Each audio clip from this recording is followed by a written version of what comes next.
So Ian Keough is the CEO of Hypar, a cloud platform for generating buildings. And I've been watching them for some time. And maybe we'll find out more. I don't know if they are specifically oriented around industrialized construction, but I've seen the parallels with industrialized construction for a while. And I think Ian may speak to more to that. So with that, Ian, please feel free to go full screen and go ahead and get started. I will indeed speak to that a little bit, Daniel. And thank you very much for having me, and thank you to the other speakers. And I'm looking forward to the conversation. Like Oliver did, I'm going to go just a little bit back in history here to talk about what the problem is that Hypar is trying to solve. Why are we doing this at all? And that story begins in the 1960s. Late 1960s, there was a body of amazing research done by architects and engineers and contractors about how we would ultimately use ubiquitous computing. They imagined that we would, at the time, they had room-sized computers. We would write punch card programs for those computers like Gerald DeLon did to actually generate buildings of prescriptive types like hospitals and schools. And it's interesting in watching Oliver's presentation that what they were imagining is essentially his design engines.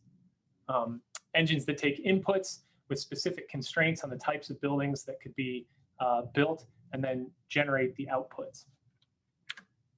But as we all know, what actually happened was in the early 1980s, late 1970s, early 1980s, when we did get desktop computers, what we did was we took a centuries-old technology predicated on orthographic and perspectival projection of buildings, plans, and sections drawn on a drafting board, and we just made the digital version of that.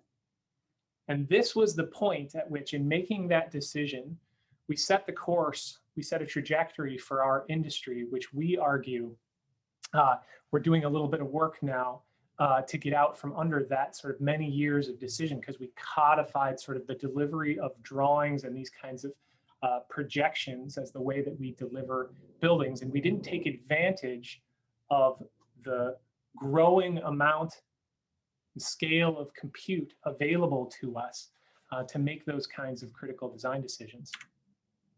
Of course, over the years, in the late 1990s and the early 2000s, we added the concept of BIM. We figured, well, one of the problems that we have with productivity, like Joel showed in his graph there that we all know so well, maybe it's that we don't know enough about what the building is going to look like. So if we could represent everything with higher fidelity, that will solve the problem. So we started generating these massive BIMs, which were hard to share, hard to transport around. They were hard to communicate design decisions. They were really good at recording your design, but they weren't helpful in making sort of design decisions early on. They were hard to change. And they didn't actually solve, like the drafting board, the fundamental problem. Every project we start still starts from a blank page. For thousands of years, we've been building buildings.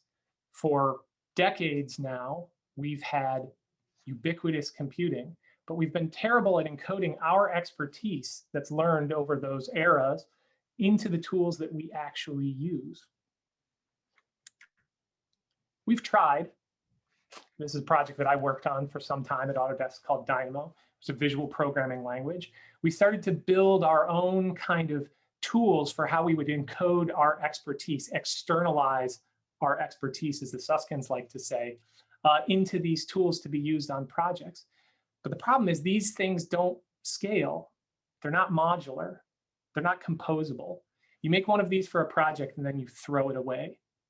And every project we start over again from that blank page, failing to encapsulate all of that expertise and the lessons learned, and also failing to share that with the broader community and accelerate all of AEC.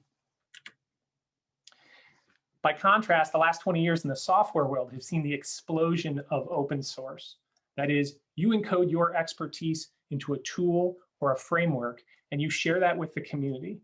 And the explosion and the rapid acceleration of the software world is on the back of projects like this, that in one line of code, you can essentially encapsulate all of this expertise, hundreds and hundreds of man-hours of expertise, and use that in an open source way to start your project.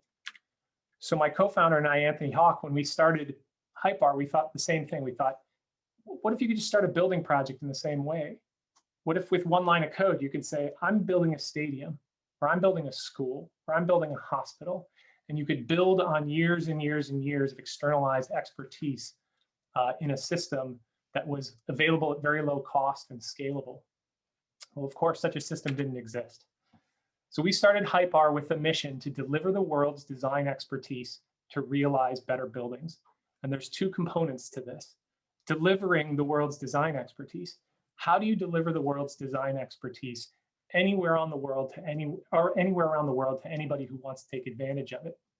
Right now, the buy-in to our systems for generating buildings is by Revit, by Rhino. How do you tell someone in an underserved area in the world who maybe now is just getting a device like this that connects to the internet, buy Revit, buy Rhino, take part in AEC? So delivery is one component. The other component is better. How do we quantify that the things that we generate are actually better? So I talk a little bit about expertise, and you might be thinking, like, what's expertise? Well, expertise can be anything. If you're a structural engineer, it might be how you design a connection between a column and a beam.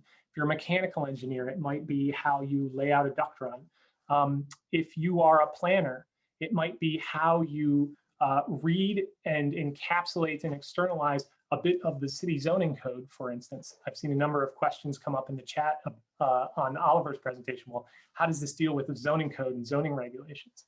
Well, this was a perfect example of a way that we could use Hypar as a platform to talk about expertise. So New York City zoning code 8127 is about daylight evaluation.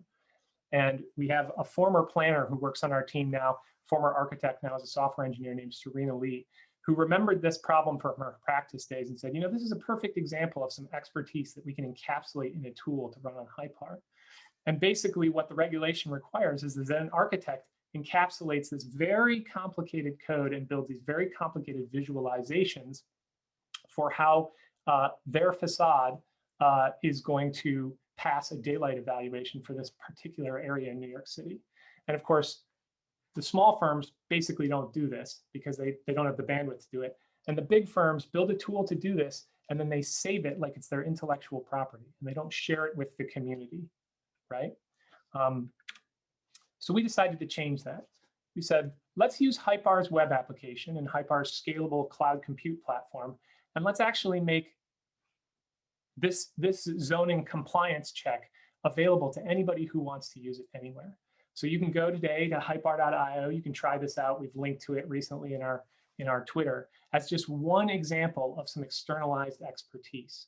And to those who are asking questions in the chat, obviously this is different from city to city. So what you're going to have is you're going to have these things that are functions on Hypar, what we call functions, which individually encapsulate different types of zoning code, different types of building systems, different types of generative processes that using our development toolkits can actually be aggregated together to build larger parts of the system. So what you're looking at here is Hypar's web application, which is the primary interface to the tool. And on the left-hand side here, we have what's called a workflow. And a workflow is comprised of functions, and those functions represent your expertise. And those functions are interchangeable, and they can be executed at scale. So not only can you execute this thing once, you can scale up as much compute as you need to execute over a wide variety of parameters. If you want to do 100 different daylight evaluations, and you can do them all in parallel. And to bring this into a more specific context around buildings, a year ago, Hypar entered into a strategic partnership with the venerable Japanese construction company Obayashi. And Obayashi does a lot of construction in Tokyo. And it's a construction of a specific kind of mid-rise building, mid-rise office building on a specific kind of lot that's typical in Tokyo. And they said, we have a lot of expertise around doing these kinds of buildings. Can we encode all of that in a set of functions which represent the systemic breakdown of the building, and then make a Hypar workflow that allows you to just do one of these for any site we select, and use that scalable cloud compute to do things like optioneering, optimization, and various types of analysis. So from everything from picking the site and reaching out to third-party APIs to get accurate location data, to building an envelope for this that adheres to the Tokyo zoning code, to generating the structural system, which is a specific type of steel braced frame with seismic bracing characteristics that's typical in Tokyo. Every single one of those things is a function where we've externalized some expertise from Obayashi and embedded it here to run on Hypar. Now, the interesting thing is with this platform at their, they can not only use it, their designers can use it to design things like, for instance, the facade that goes on this building.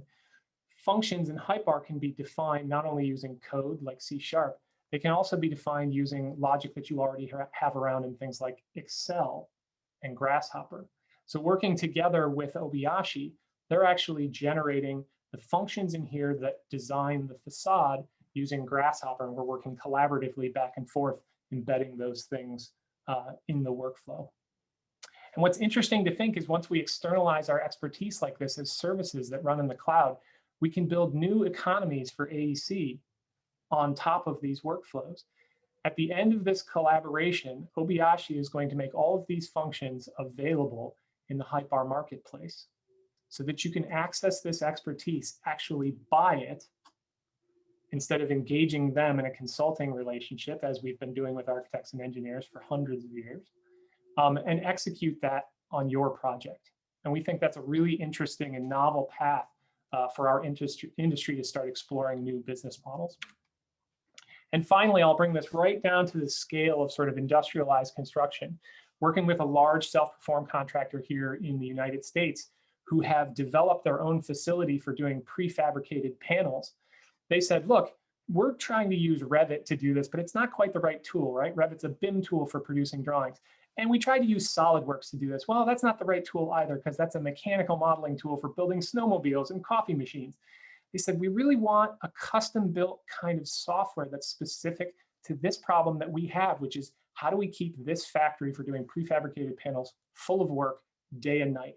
And how do we use it not only for our work, but how do we use it for our competitors' work? Who wants to send us panels that can be produced in our factory? We know the algorithm for how those panels can be fabricated. We want to externalize that as a Hypar function. We want to be able to take wall panels out of something like Revit, import them in here, and have those prefabricated assemblies generated for us. And then we want to be able to share that workflow just using a URL. There's no Revit, there's no Rhino, there's no anything else. You just, your customer, your contractor, your guys in the field can access that on any device they have just by visiting that URL and accessing that compute in the cloud. All of this finally is made possible by underlying open source libraries that we've created, like the Elements library, to not only describe the things in the building, but to give you simple geometric functionality so you don't have to build this stuff yourself and you don't have to use some of these historical sort of desktop tools which don't scale to the cloud. So you can go and download our SDK. It's all free and open source. You can develop functions for Hypar. You can use these same software toolkits to actually generate your own stuff to go inside a Revit add-in or a Unity plugin or whatever. We certainly think that deploying stuff to Hypar is going to be very useful for you. But apropos of the last two conversations, the way that you can position Hypar in this conversation is, this is a tool for building the kind of design engines that Oliver was talking about. And we're very excited to take part in that conversation. And I invite you all to go to hypar.io. It's free to sign up today and to take the tour and try out. And I'll catch you in the conversation.